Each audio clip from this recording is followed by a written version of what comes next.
IAS institute నిర్వహిస్తున్న all India scholarship exam pass అవ్వండి. 2 years ఫీజులో 50% మాత్రమే పే చేయండి. చేపల పులుసు తినాలనే కోరిక ఆ వ్యక్తి ప్రాణాల మీదకి తెచ్చింది. చేపల కోసం వెళ్లి చిన్న కాల్వలో ఇరుక్కున్నాడు.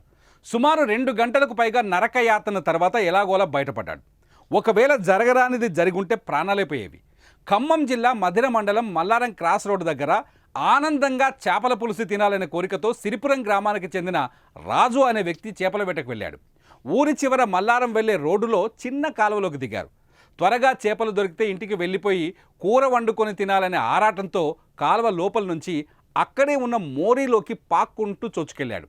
ఇంకేముంది, చేపల సంగతి దేవుడెరుగు.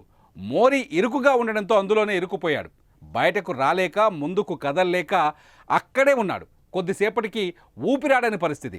కేకలు వేయడంతో అటుగా వెళ్తున్న స్థానికులు గమనించి అతన్ని బయటకు తీసే ప్రయత్నం చేశారు. కానీ వీలు కాకపోవడంతో 2 జేసీబీలతో అటువైపు ఇటువైపు మట్టి చెట్లు తొలగించారు. ఈలోపు పెద్ద ఎత్తున గ్రామస్తులు తరలివచ్చి ఎలాగైనా బయటకు తీసుకురావాలని రకరకాల ఉపాయాలు రచించి తీవ్రంగా శ్రమించి రాజుని బయటకు తీసుకొచ్చారు. అతన్ని ప్రాణాలతో బయటపడిన ఆనందంలో ఎగిరి గంతేశారు.